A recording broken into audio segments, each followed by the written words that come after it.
Dave and Carla have been close friends since 1998. Feeling a deeper spiritual kinship for each other, Dave and Carla had spontaneous memories of 29 past lives together while meditating. They went on to get past life regression training with Dr. Brian Weiss. Now, David and Carla spread the message of love and kindness and teach holistic approaches to healing. They teach meditation at their local university and senior centers. Dr. Dave was a registered nurse for 10 years before returning to a medical school. Dr. Dave now serves as the Vice President of Medical Affairs at a small midwestern hospital. Carla recently retired as an office manager. They now share the message together. The gift of past lives and love is the answer.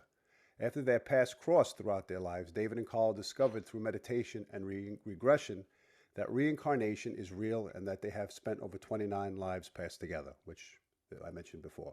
All right, I'd like to welcome the both of you to my show, Conversations with Adam Gell and Inspiring Minds, and the subject of reincarnation and past life regression, of how our souls are basically somewhat recycled. Maybe you could just give a little background, first of all, on how you became interested in this subject, and before meditation, possibly, maybe through religion, if that was the route. Sure, Adam. First of all, it's a pleasure to meet you. Thank you. For us, this all started as a surprise spiritual experience. I was running, and Carla was really running because she was my office manager, our small medical office. We switched to electronic medical records. I was becoming absolutely overrun with the information. We had used paper and pen and dictation, but going to the computer system sort of blew me away, and I became incredibly despondent. Crabby. Yes, it was horrible. I got up at 5 a.m. and started playing with the computer and didn't get off until 8 or 9 o'clock at night, trying to get all the notes done, trying to do all the things I was supposed to do and still take care of patients. And Carla could see my frustration. So I actually asked him one day. He was not approachable in the least. And I just said, Dave, do you don't want me to call a counselor? And he's like, no, I don't want a counselor. So I happened to be reading in a very unlikely publication, AARP magazine, one day, and it was talking about the benefits of meditation. And it caught my eye. I had tried to meditate years before that, but we were both raised Catholic, and the Catholic religion tends to put the fear of God in you. And I was always told that if you meditated, you could conjure up things. So I had stopped at one point. But then I went back and I said to Dave, we should try to meditate as an office. What do you think? It would help us. And he said, okay, I'll go for that.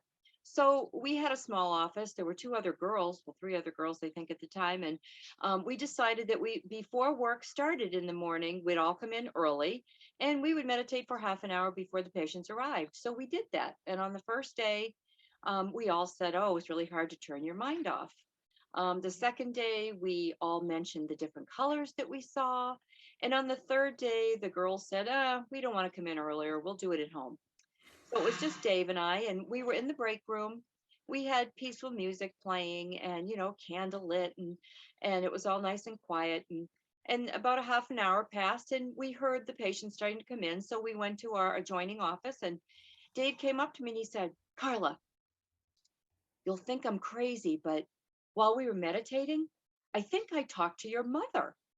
Now, my mother had died 18 years before. Dave never met her. And I said, my mother, and he got my attention because, I've been to psychics and mediums and been into astrology and all those things. Dave had not been. So, I was kind of open-minded. Yes. But I was thinking, well, why did she come to you and not me? Well, he said she was really jovial. She kept laughing and she showed me a shoe. So I went to the computer. I typed in ballroom dancing shoes and probably 60 or 70 pair popped up on the screen. And I said, which shoe? And Dave walked over and pointed to the exact shoe. And I looked at him and I said, well, my mother was a ballroom dancer and she wore the same type of shoe her entire life. It was kind of a small pump, open-toed sandal. And she wore it not only for ballroom dancing, but she wore it to church and for dress up. And my sister was also working at the office at the time. And she went to the back and brought up a picture of my mother. And she turned it around, showed it to Dave, and Dave got real emotional. And we said, what's the matter? And he said, that's who I was talking to. Wow. So it got our attention. And of course, we wanted to just tell the patients, get out, we want to meditate. But we went about the day and we just continued meditating every single solitary day. Now, like Carla just said, I thought I was maybe losing my mind already.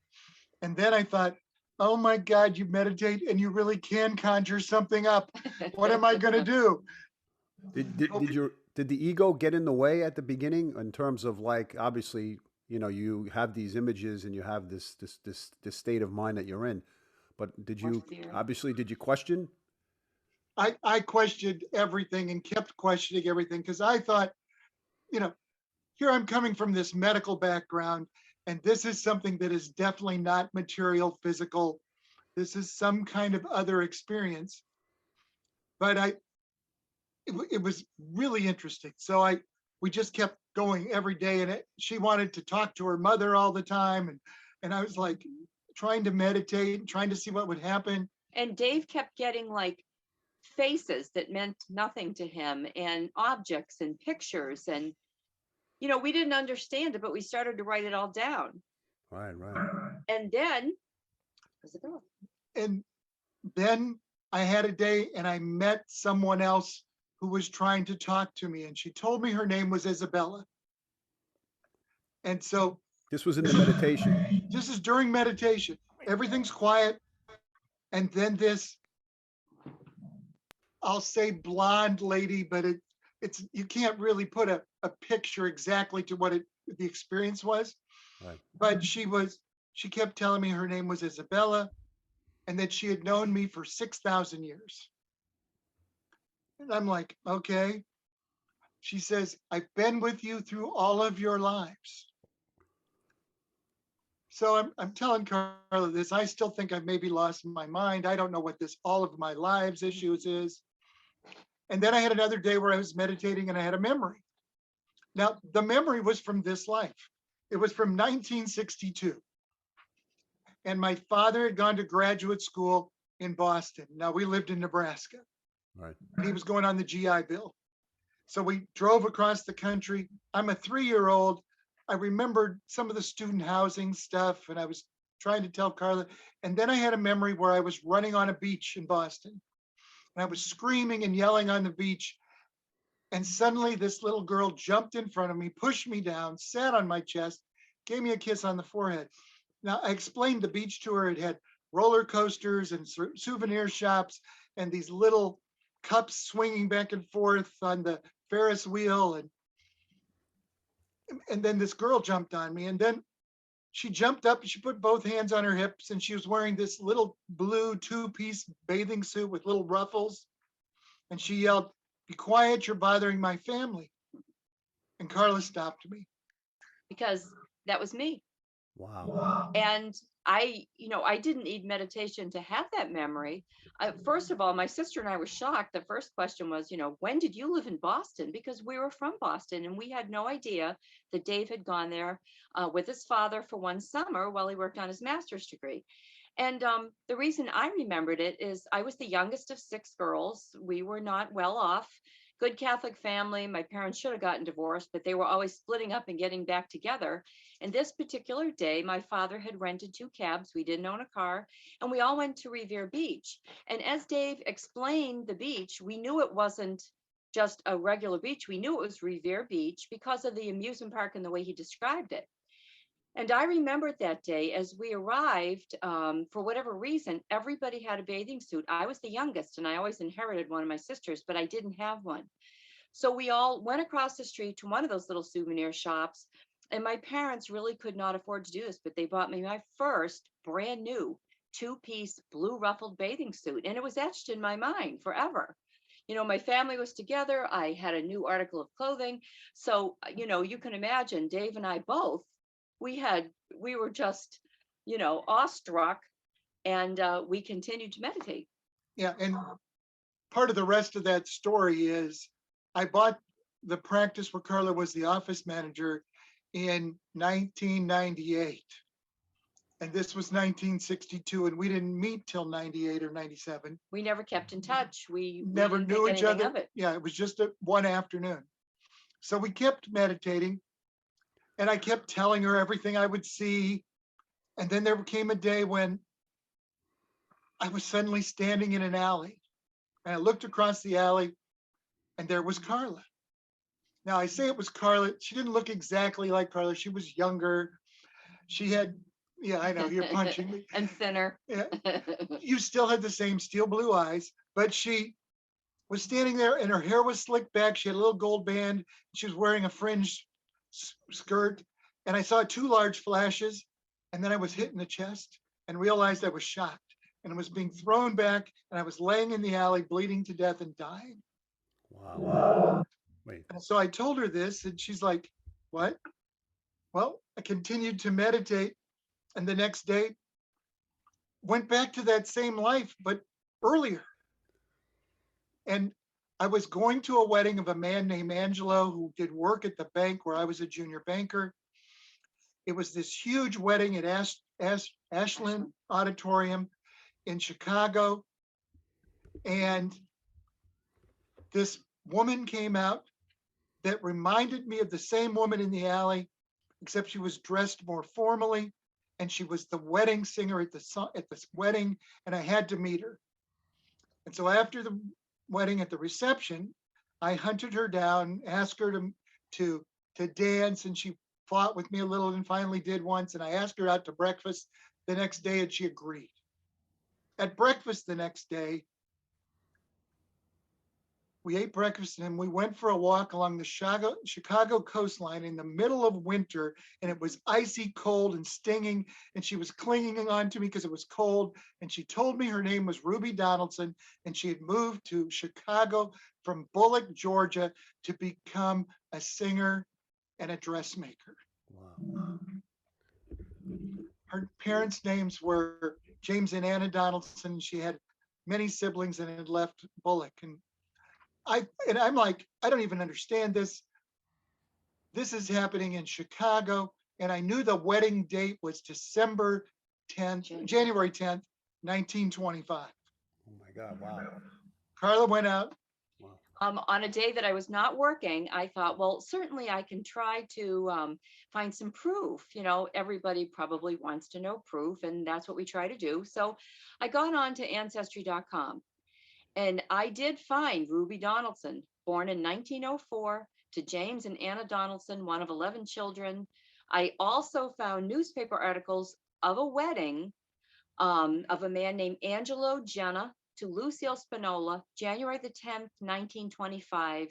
There were pictures of their wedding cake because it served like over 3,000 mobsters. He was the head honcho before Al Capone.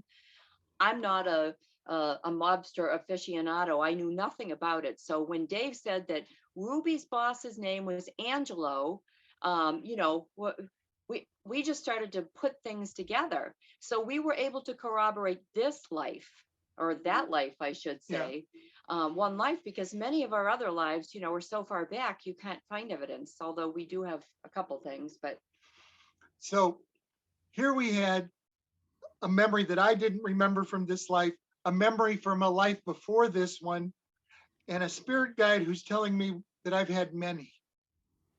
We kept meditating, and pretty soon we found 42 past lives for me and 34 for Carla, and 29 of them that we had shared. Unbelievable. Wow. And so, of course, I went out searching. I started reading everything I could. I found research by Ian Stevenson and Jim Tucker at the University of Virginia.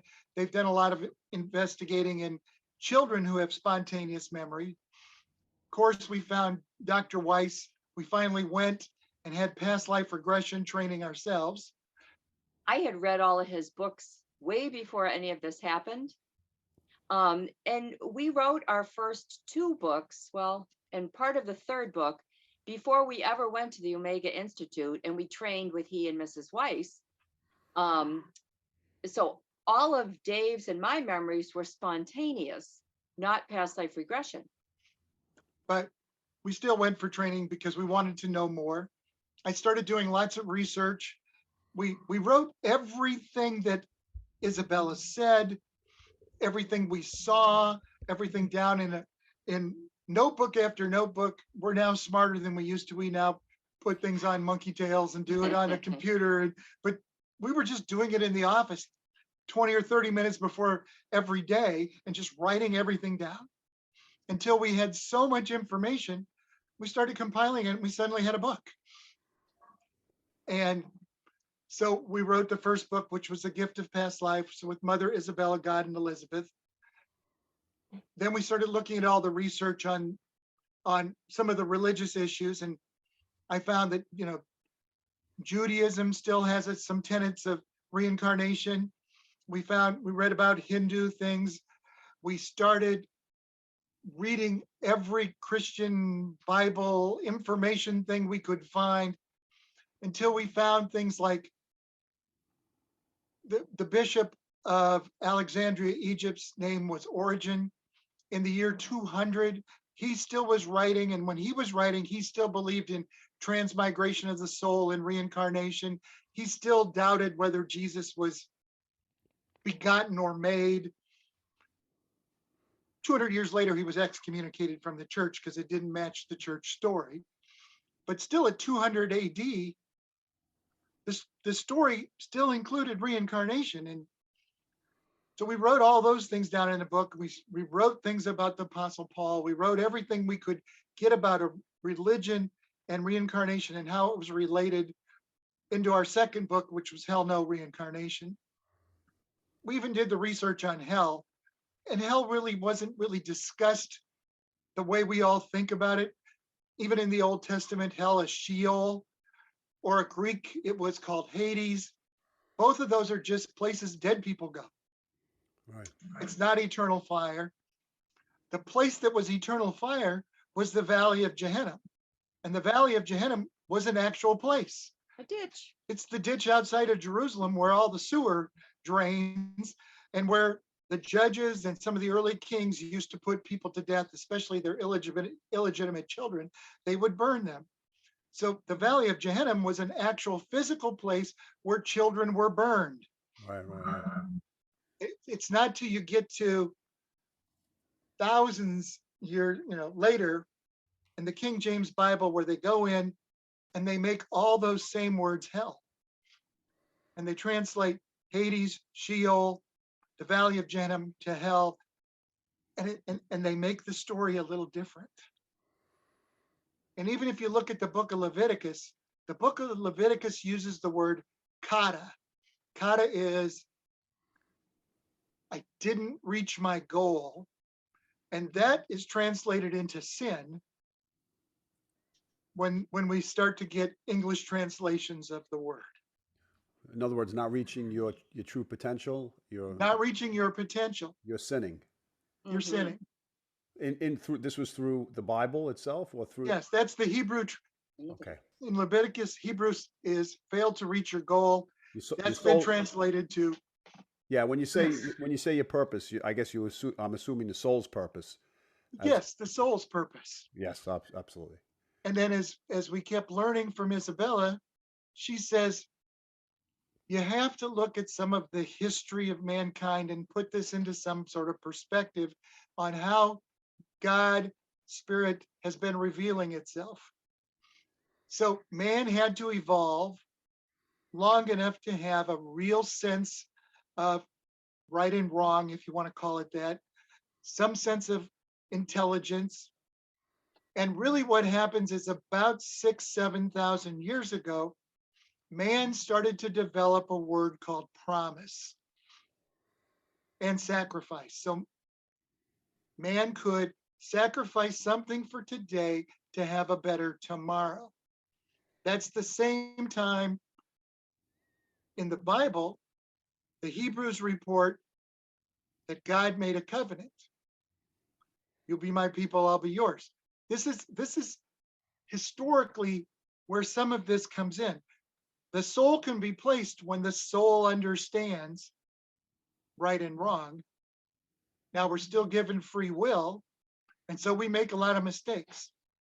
But the goal of this reincarnation, Isabella's told us, is to evolve to the point where we no longer make selfish, conceited, jealous, and unforgiving decisions. We make all of our decisions out of love. And when that happens, we can actually return back to the state of love in which we were created. And even the Old Testament is just one case of reincarnation after another. Yes. If you look at it, it is really the Israelites get a covenant, they screw up, God gives them another chance. The Israelites make another covenant with God, they screw up, God gives them another chance. Until we have Adam and Abraham and Isaac's and Moses and King David. The entire Old Testament is how many times can the Jewish people screw up and then get another chance, because a loving God does not punish you forever, does not send you for one mistake over a 3-minute life or a 6-minute life or even one life to eternal hell. It's really a development that allows you to grow until you can return back. So And this- basically a recycling of the soul in order to enhance the soul's growth, to experience ups and downs, different roles and different players in life, so to speak. And then Absolutely.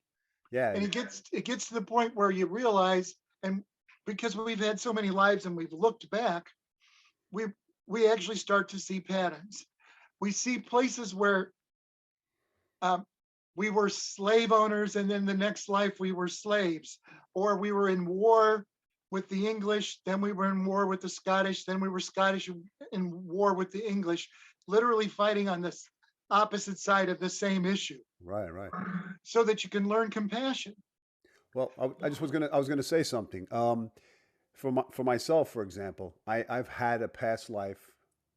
I do Akashic record readings, and so people I've worked with have given me specific readings from past lives, and so this particular incarnation has brought me in touch with probably the most recent reincarnation of that I experienced.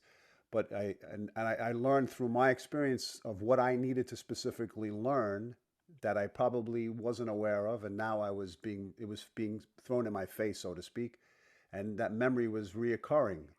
And as you share this experience, it's interesting that that some people have amnesia to their past lives, as I think Plato said. But some people are put in a position where they're forced to remember it, either as messengers from the spirit world to pass the information further on to enhance other people's souls' evolution, like you two are doing, and other people would not get it and would never get it. And yeah, so what I wanted to say was, what do you think the reincarnations taught you personally? What it's really taught us personally is that we return in soul groups, either for those people who we will help, or those people we will test. So we have karmic mates and kind of family mates that we will help, and those we will test or will test us. And for instance, our next door neighbor has been in 21 of our lives karmically. And we hope this time we hope he falls into the family mate category now. Yeah, because that's the goal. Yeah. Is everybody to get into the family mate side of this and no longer have karma with anybody. That way we don't have, so that's sort of that Hindu approach or Buddhist approach, but it's living the right life. And living the right life, Isabella says, is to live a life without conceit. That means you're not controlling of the others. It's not just vanity, but it's not that you're trying to control others. Being not selfish, that means give of yourself, but that also means taking care of yourself. If you don't take care of yourself, then that means you're leaving your burden on someone else. Yeah. Which is selfish. You have to be forgiving of others, because if you retaliate, you're really just setting up another karmic situation. You also have to forgive yourself and realize we're not perfect. We're all on a learning path. And when you get to those kind of realizations, it becomes much easier when the guy cuts you off in traffic. He's in a hurry. So what? I don't have to respond. And if you realize that karma is not punishment, karma is just potential. It's another chance. There's no reason for jealousy because we've all been kings, queens, slaves, slave masters, rich, poor, black, white. We've done all of those things. And if you're sitting here thinking, well, how come they get it and I don't? There's no reason for it, because you were a king or a queen at one point. You were rich or poor, and it just makes it so much easier to live life.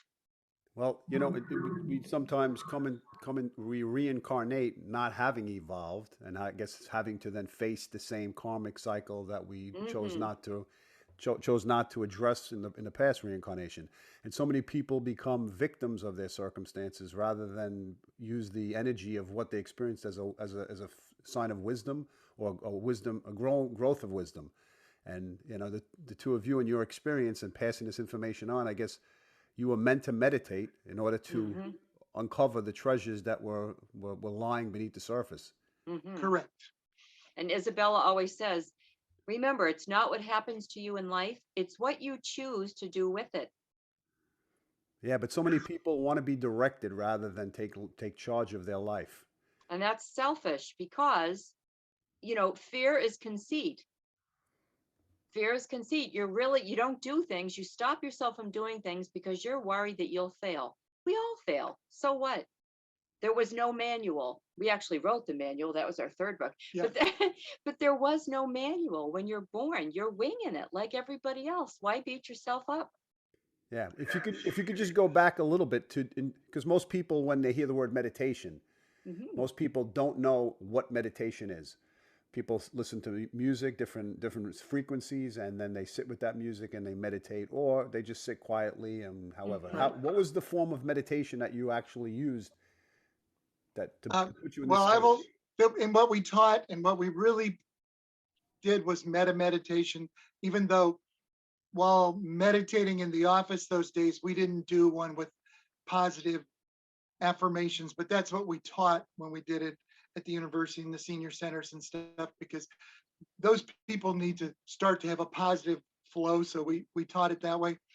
We just listened to music without words, so you couldn't sing to it, you couldn't follow it. It was calming. It sort of blocked out some of the other things. And then I sort of just turned within. And as you're turning in within, for me, I can get to the point, I use the breathing and I'd use all of those other meditative techniques, but I get to the point where literally I shut off and I don't hear the music. I don't hear anything. For a while, everything is dark.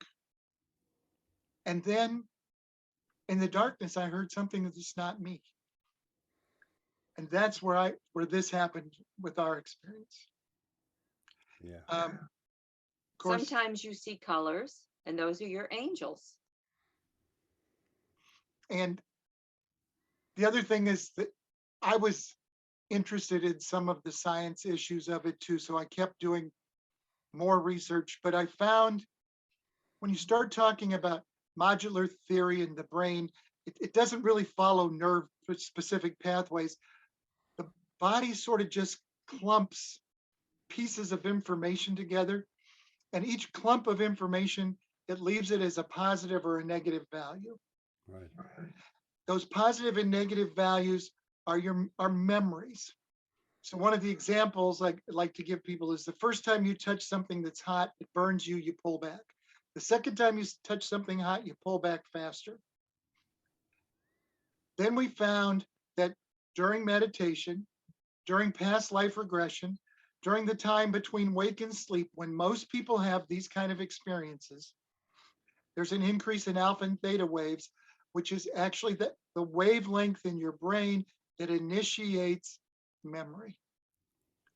So if the memory is laid down in your subconscious, which is not something that's physically present, they can't identify a spot in the brain. It's a range of spots in the brain, and it seems to be independent of the brain. And that's what people that are having near-death experiences, people who have past life memories have. They're going to a subconscious level that is not physically present, and they start to experience a physical spiritual experience that's not something that we can necessarily define by quantum physics. Right. Right. Quantum physics is really describing actual physical items. Right. This is something that's outside of that. If you start looking at some of the religious ontological arguments and etc., then you start to hear, that God would be timeless, spaceless, endless, all of those kind of things. Because this space outside of the physical world is timeless. Right. It's immaterial. It's not an energy place. Energy place is here. It's above and outside of those kind of things. And so if you want to call it the metaphysical experience that we have, you can. I like to say spiritual because it's not part of this physical existence. Well, it's a non-duality. Correct. It's a non-duality, and um, it's very interesting because so many people, as I just said before, and you just clarified with the meditation, when we pass on and we move into the next realm, um, there is a time frame. Well, I should ask, is there a specific time frame between the life review, and then the soul evolving or returning back to this earth to then take on the next incarnation? Is there a So specific? so yes, sort of. Okay, Adam. Um, Isabella's lesson with this is that there's a 3-day period where you are disoriented because you've lived in a physical existence where with senses. And so the 5 senses disappear because you're no longer attached to a physical presence. So it's all what you want to call a what can you think? Acclimating. It's a telecommunication, telepathic. Mhm. So the experience is telepathic. So to really get to the point where you can do a past life review and have it be meaningful so that you can understand it requires at least 3 days. Now, near-death experience people have some sort of experience and it's less than 3 days, but it's hard for them to quantify anything. Some of them have great memories, but it's hard to quantify. However, if we look at near-death experiences and we look at the time between lives and some of the memories that we have between lives, and when we look at those children who had spontaneous memories and we compare them, we find all of them have some amount of past life review. All of them have some part of some sort of planning where they think they are part of or taking discussion, or spiritual beings are helping them plan their next incarnation. Now, it can be very variable in the length of time. I do have a life where I died and came back as my son. So that's a very, and it's 9 months. 9 months. It was right at 9 months. Mhm. Wow. I consummated right before war and left for war and died immediately. And my son came back as me 9 months later. But most of the time, you have to wait a period of time to return with your same soul family because they're not all dying at the same time. And so you go up, there's a place where you have your past life review where they're teaching you the lessons that you should have learned and reviewing with you. But then you kind of go into a holding phase where you are experiencing and watching the world.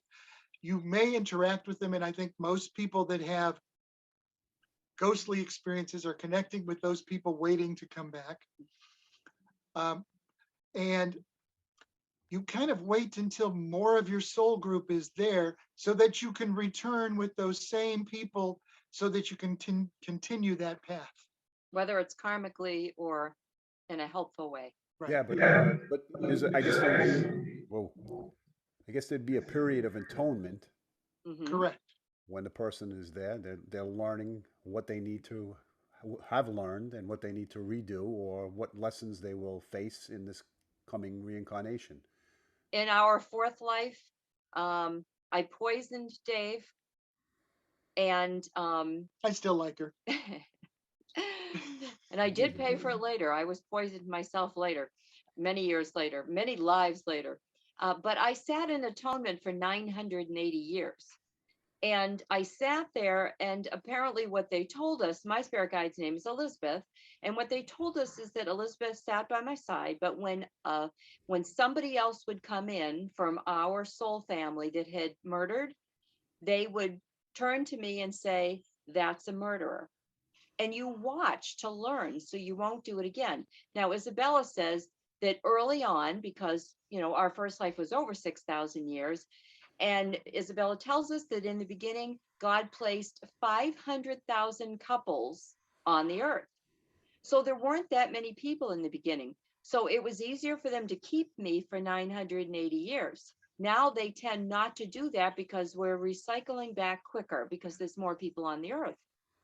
Right, but the souls I don't know what the souls themselves are reincarnated, Correct. are we increasing? Although the population increases, Correct. are So the, the number of cycles we go through is more now. Mhm. We actually found this in our pattern when we looked. Early on, there were 200 or 300 years between lives. Mhm. And now we've had lives where, again, 9 months was one of them, but much shorter periods of time because the population is so large. We have to recycle the souls faster. The other thing, though, is we've actually learned, and even though it seems strange over this long, that creation and souls existed and life has existed and the placement of souls, it gets to the point now that there are still people on their first incarnation.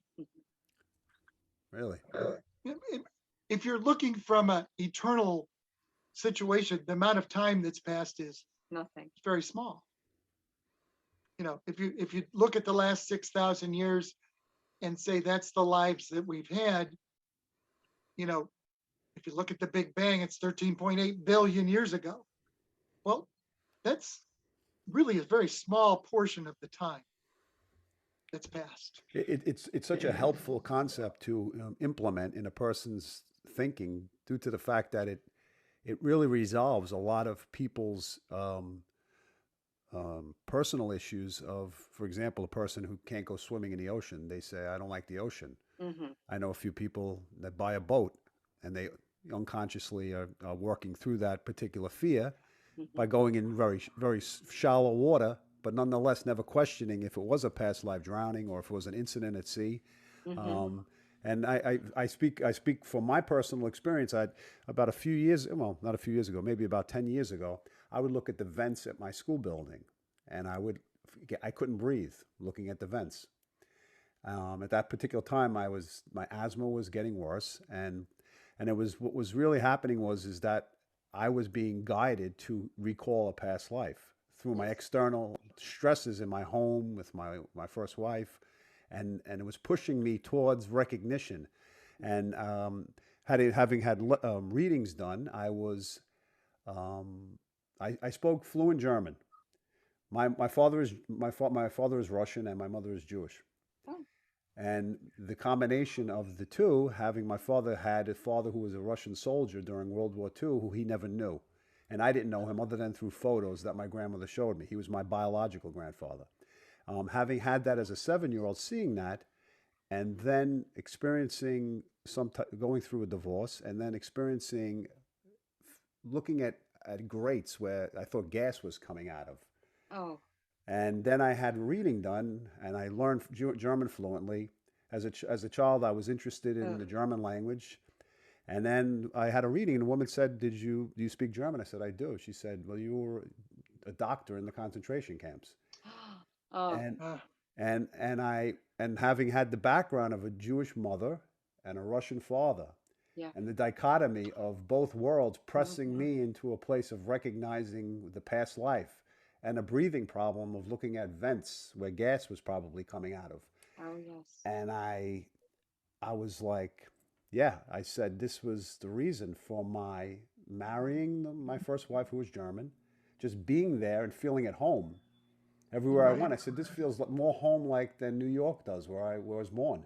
And Wow. so each time I went back there, I felt like I had to go back and I had to Mhm. be there. But anytime I was there and I was 21, I'd meet soldiers from the war and I'd go to have drinks with them, the former German soldiers. I'd sit at a bar and we wouldn't talk about anything. I would just sit in their company and they would drink schnapps or whatever they would and just look out the window. And I would be there, and it was bringing me back to something that took place. And so I had to work through all of these difficulties and all of these, Right. the feelings of guilt, the feelings of shame.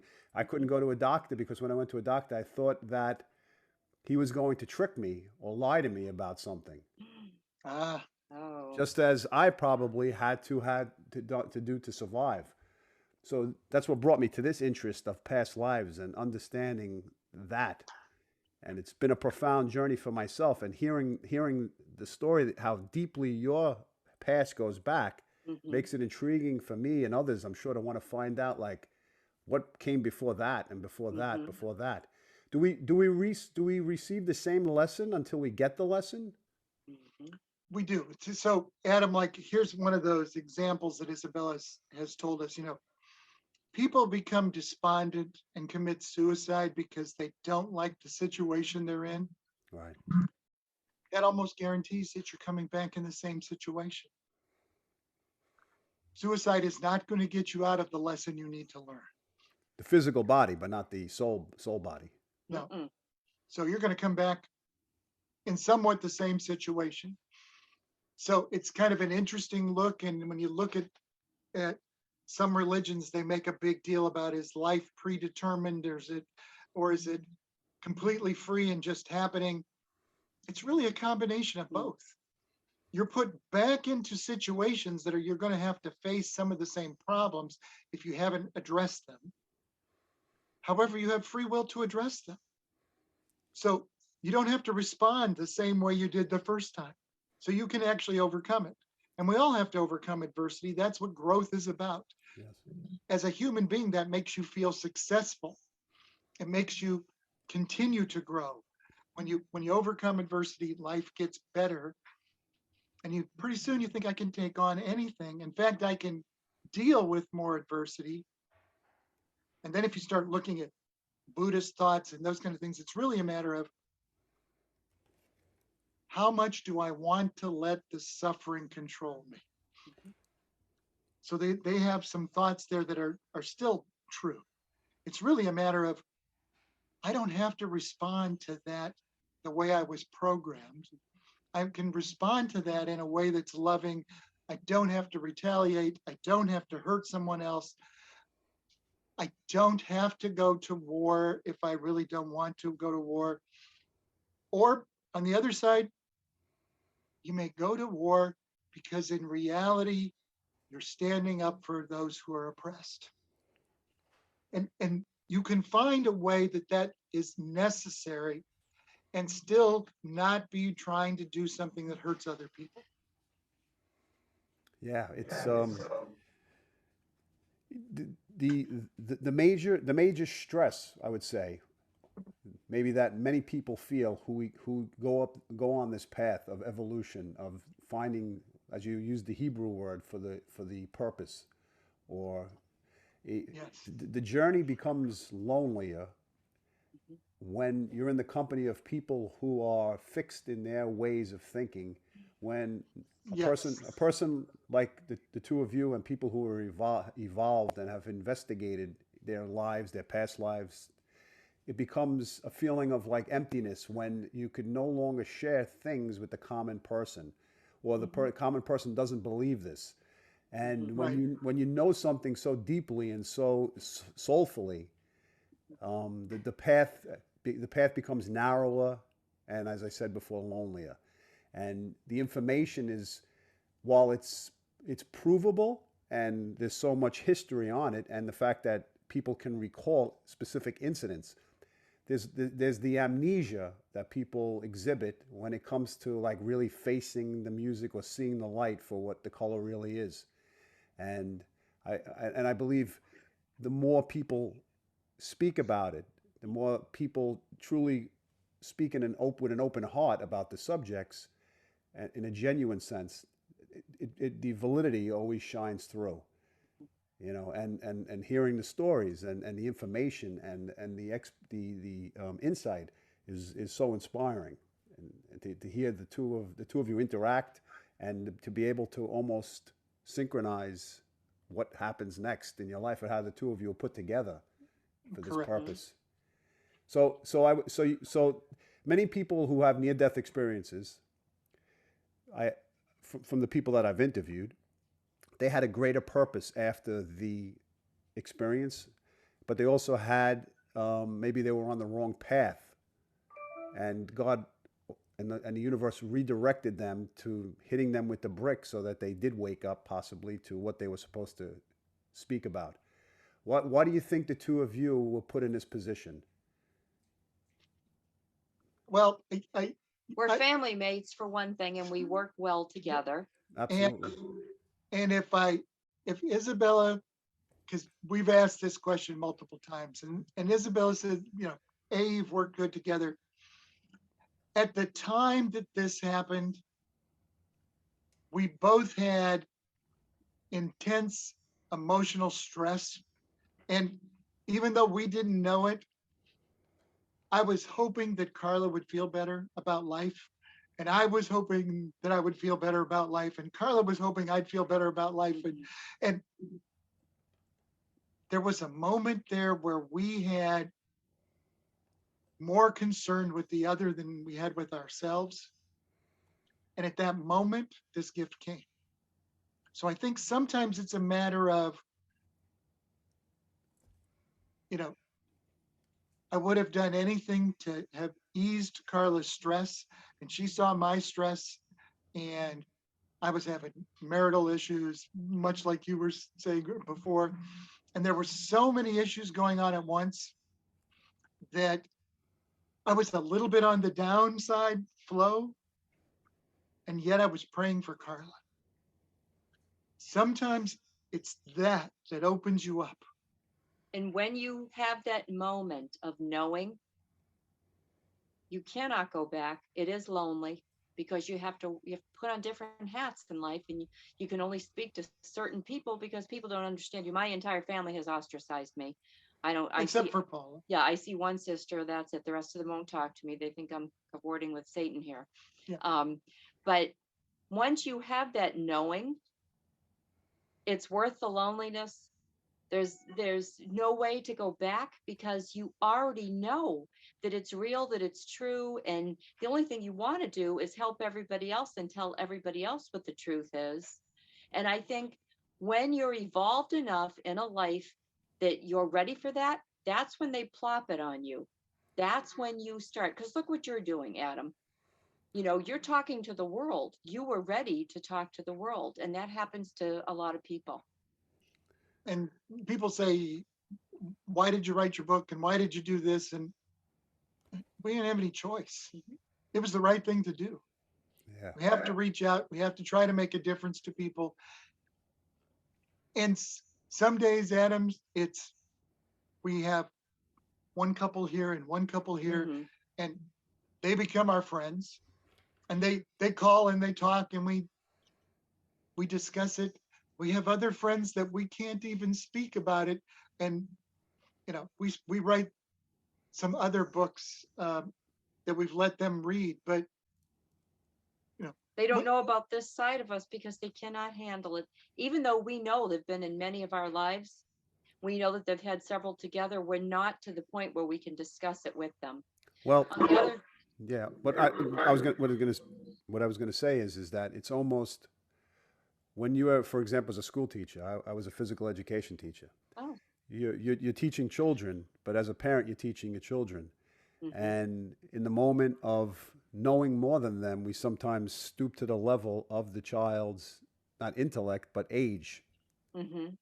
And sometimes we don't really want to, I guess, pull ourselves away from the company of family and the people who we once associated with because we have a common bond with them. But when it comes to the level of our own growth, that's what really, that soul growth, as you kept mentioning before from the Hebrew word of the purpose.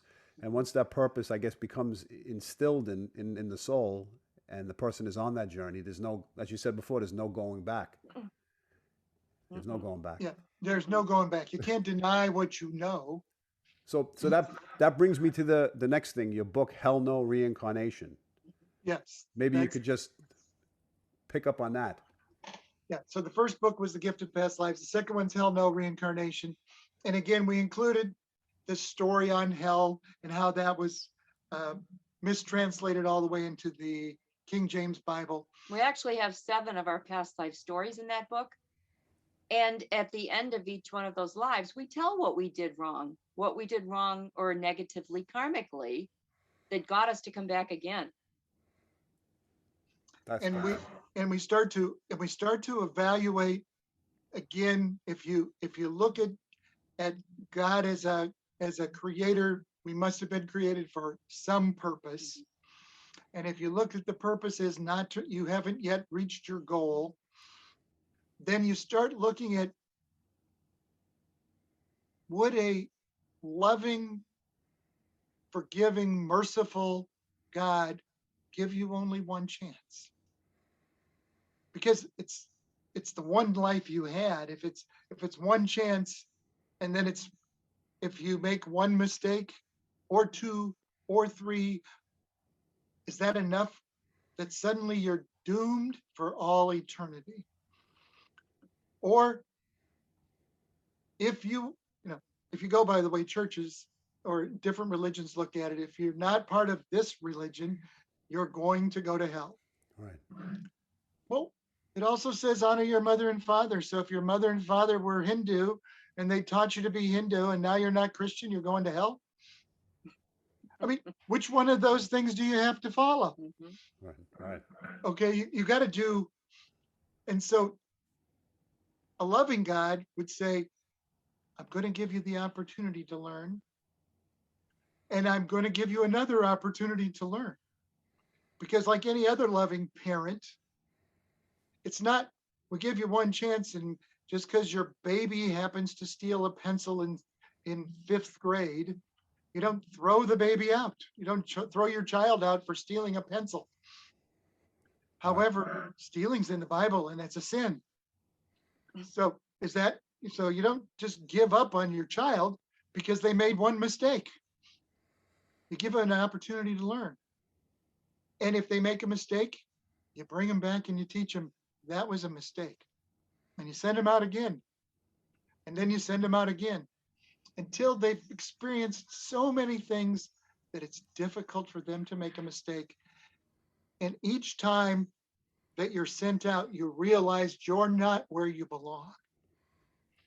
If you listen to the people who have in near-death experiences, or you listen to people who have past life memories, most of them will say, I really didn't want to come back because I was engulfed in love and understanding that was more immense than anything I could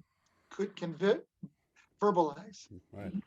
And so if love is so good there and you feel so alien here, we all are going to try to work till we go back there. The thing is, most people want to take the money and run. They believe that this is it, and with no inclination of any evolution or reincarnation, a person just is built on perfectionism, and that perfectionism creates tension, and I guess it creates a person to steal or lie and to get the most out of it. I have conversations with like family members, and I'll say to them, well, not me. They'll say, he's so unhappy. He has 3 cars. He's got 2 houses. And the next person, and most men, for example, because speaking from the evolution of suffering and trying to grow out of this suffering or evolve in this life, and then conversing with somebody who says those types of things where, I have 3 cars and I have the two, we should be happy. I don't know why, and not evolving.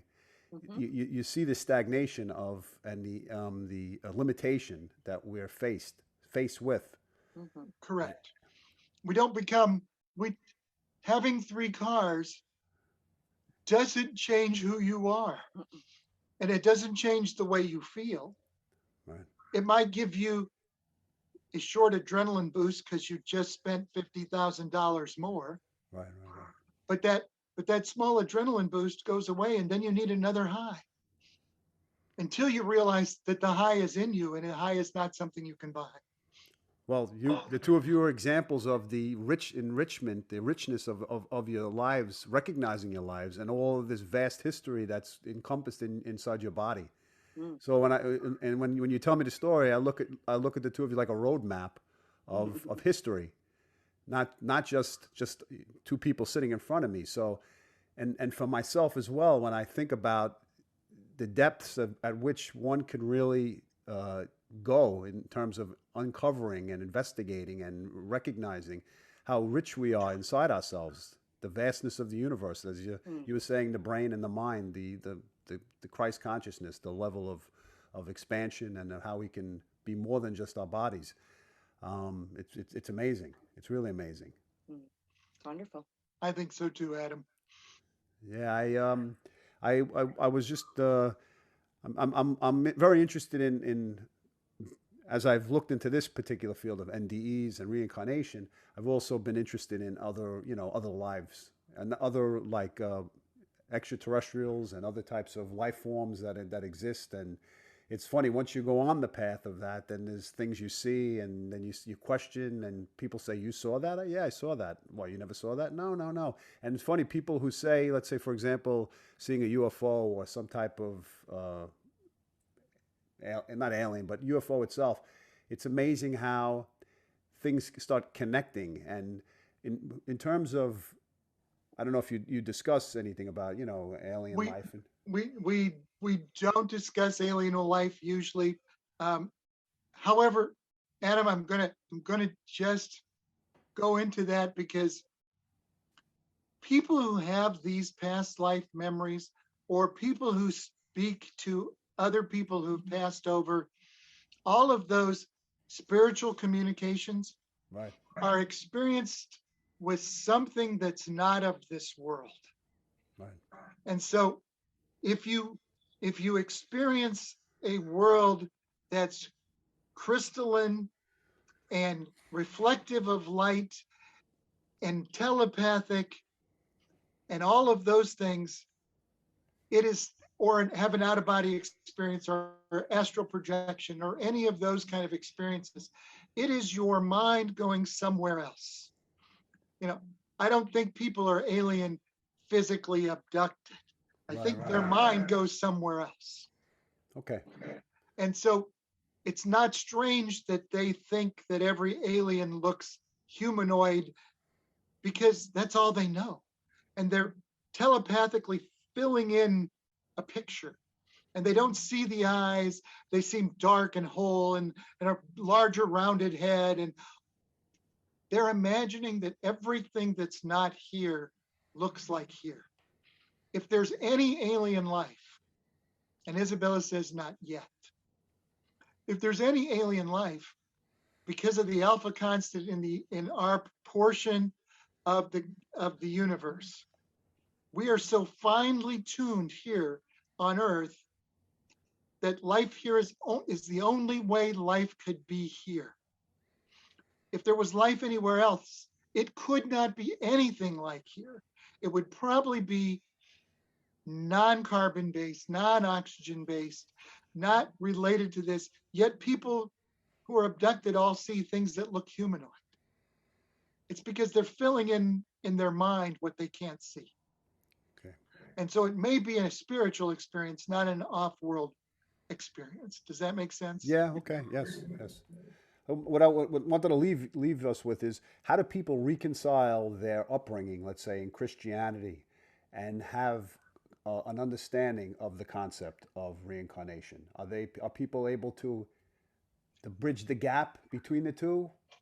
I think so, Adam, because you really get to the point where you realize, even if you look back at the sort of the Jewish thought to start with, which was,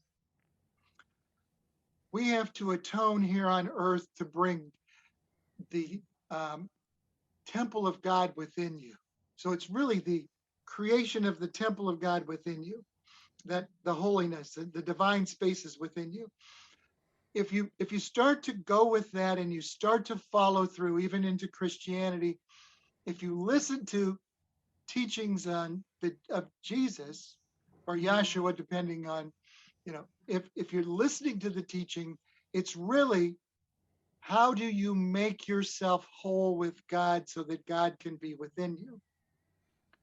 And if you look at reincarnation, it's really a matter of how many times does it take till you make yourself whole so that you can be whole with God and return to God in its entirety. So all of us at some day are going to return to that same Godhead, Tao, creator, source, whatever term you want to use. It's really how do we clean that which we've made a mistake with? And how do we grow that so we no longer end up making it dirty? But then given the opportunity to keep recycling the experiences and the lives in order to do it, to finally get it. And once we do get it, then what's the alternative? The alternative is we go to a place, and I have people say, well, it sounds boring, but if you go to a place where everything is love and understanding, where there is absolutely no wants or needs, where everything is completely full of love, and as Isabella said one time, just to make us laugh, where everything is almost orgasmic, you're not bored. Right. Okay. You've reached the pinnacle of energy. Yes, you're no longer I bored. believe she said perpetual orgasm. She something, yeah, she was. Yeah. So where would in ending this conversation, is there anything you'd like to leave the audience with in terms of Certainly, even if you don't have past life memories, you can learn some lessons from history in general. The next thing is, we need to take care of the planet we live on, because we're going to have our children have to be born into this planet. But the reality is you're going to be reborn into this planet. And if you don't take care of it, this is one of those signs of karma. If we pollute this planet, we're going to return to a polluted planet that can no longer care for us. Yes. And meditation has such benefits, health-wise, spiritually. If you're searching for something and you start to meditate religiously, you will see a difference in yourself. You just have to make the time, just like you do to take a shower, you make your bed, work out, make the time every day to meditate, and you will change for the better. Well, on that note, I want to thank the both of you for spending this afternoon with me and sharing your information, insight, wisdom, experiences that are definitely life awakening. So I want to thank you both for joining me, and I hope you have a great day, and God bless. You too, Adam. God bless you too, Adam. You take Thanks care. for having us. Thank you so much. All right, that was very nice. Nice to talk to both of you. Thanks. It was a pleasure, Adam. Yeah, I'll make a recording and I'll send it, I guess, either to Michelle or to yourself, however you. Yeah, you send it to us. Yeah, I'll send it to you then. Okay, so have a great afternoon and thank you again. Thanks, You bet. Adam. Take care, Adam. Have a good day. Bye bye.